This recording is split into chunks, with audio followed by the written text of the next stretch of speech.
প্রায় 10-12 দিন হয়ে গেছে ছোট বোনের বাসায় আসলাম, কিন্তু আজ প্রথমবার রুম থেকে বের হয়ে বাসার ছাদে গেলাম। বিকালের দিকে ছাদে একটু হাঁটাহাঁটি করতে ভালোই লাগে বলেন, তার মধ্যে আবার সন্ধ্যাবেলা অনেক ক্ষুধা লাগছিল, তাই ঝটপট করে নিজেদের জন্য একটা মজাদার নাস্তা বানিয়ে নিলাম। সো হ্যালো এভরিওয়ান, আসসালামু আলাইকুম। কি অবস্থা সবার? বোনের বাসায় আসছি তো প্রায় অনেক দিন হয়ে গেল, কিন্তু এখনো পর্যন্ত বাসা থেকে একটুও বের হওয়া হয়নি। আমরা মা ছেলে তো অনেকটাই বোর হয়ে যাচ্ছিলাম, আর এই জন্য ছোট বোন সাইনাকে বললাম চল যাই ছাদে গিয়ে একটু ঘুরে আসি। কিছুদিন যাবৎ এতই ঠান্ডা পড়ছে যে রোদের একটুও দেখা পাওয়া যায় না। ঠান্ডায় চারপাশটা কেমন থমথমে হয়ে আছে।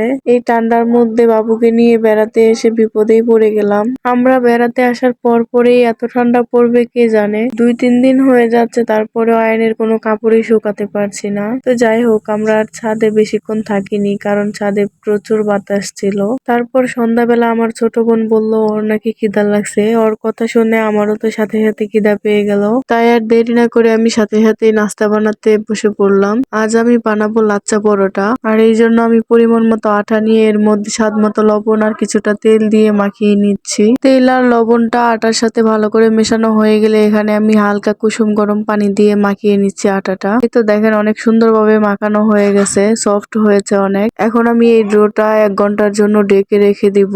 আর এদিকে আমি পরোটা দিয়ে খাওয়ার জন্য সবজি রান্না করব, তাই ঘরে যা যা সবজি ছিল সবকিছুই নিয়ে নিছি, যেমন গাজর, পেঁয়াজের কলি, টমেটো, আলু, সিম, আর সবগুলো সবজি আমার কাটাও হয়ে গেছে। সবজিগুলো ধুয়ে এখন আমি একটা ঝাঁকাতে রেখে দিব, যাতে পানিগুলো ঝরে যায়। আর এখন আমি ছোট একটা বাটিতে কিছুটা তেল নিয়ে নিচ্ছি।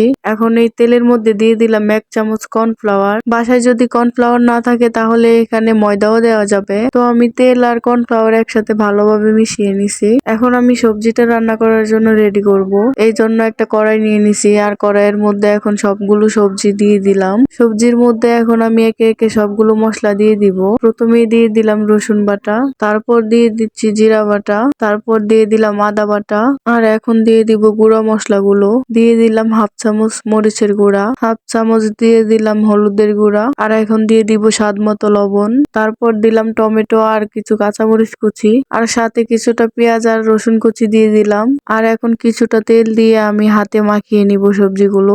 সবকিছু একসাথে ভালো করে মাখিয়ে নিতে হবে, যাতে মশলাগুলো সবজির সাথে ভালোভাবে মিশে যায়। সাথে 2টা এলাচ আর দারচিনিও দিয়ে দিলাম। এখন আমি রুটিগুলো বানিয়ে নিব। আটার ডোটা অনেকটাই সফট হয়ে গেছে রেস্টে রাখার জন্য। এই তো রুটিগুলো বানিয়ে নিচ্ছি। রুটিগুলো অনেক পাতলা আর বড় করে বানাতে হবে। আমার রুটিটা বানানো শেষ। এখন তেলের যে মিশ্রণটা বানিয়ে রেখেছিলাম এটা উপর দিয়ে দিব, আর তেলের মিশ্রণটা চারপাশে লাগিয়ে এখন একটা ছুরির সাহায্যে আমি রুটিটা কেটে নিব চিকন চিকন করে। আর রুটিটা পুরোটা কাটা হয়ে গেলে আস্তে আস্তে আমি রুটিটা তুলে নিব। তারপর রুটিটা তুলে হালকা লম্বা করে নিব টেনে। আর কিছুটা লম্বা হওয়ার পর এখন আমি একটা ডো বানিয়ে নিব গোল করে। আর ঠিক এইভাবেই প্রত্যেকটা রুটির ডো আমি তৈরি করে নিব। আসলে সত্যি বলতে এখনই ঠিক অনেকটাই সুন্দর লাগতেছে আমার কাছে। আর বিশেষ করে লাচ্চা পরোটা গুলো খেতেও অনেক মজা হয়ে থাকে। আমরা তো এই প্রথমবার লাচ্চা পরোটা বানিয়ে খেলাম, আগে কখনোই বানিয়ে খাওয়া হয়নি। আমার ছোট বোন তো পুরোই ফিদা হয়ে গেছে। তো যাই হোক, সবগুলো ড্রো বানানো হয়ে গেছে। এখন আমি রুটি বানিয়ে নিব। সাধারণত সব রুটি যেভাবে বানানো হয় এই রুটিটাও সেভাবেই বানাবো। এই তো রুটিগুলো বানিয়ে নিলাম, আর এদিকে সবজি রান্নাটাও বসাই দিছি। আর সবজিটা পুরোপুরি রান্না হওয়ার পরে এখন আমি বাগার দিয়ে দিব।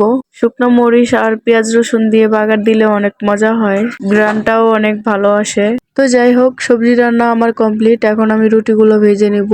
অল্প আছে ভেজে নিতে হবে যাতে পুড়ে না যায়, পুড়ে গেলে আবার রুটি খেতে তেমন ভালো লাগে না। তো আমার সবগুলো রুটি ভাজা হয়ে গেছে। এখন আমরা সব বোনেরা একসাথে মিলে খেয়ে নিব। আর আজকের ভিডিওটা কেমন হলো অবশ্যই কমেন্টে জানাবেন। যদিও ভিডিওটা অনেক বড় হয়ে গেছে, তো আজকের মতো এখানেই বিদায় নিচ্ছি। সবাই ভালো থাকবেন, সুস্থ থাকবেন। আল্লাহ হাফেজ।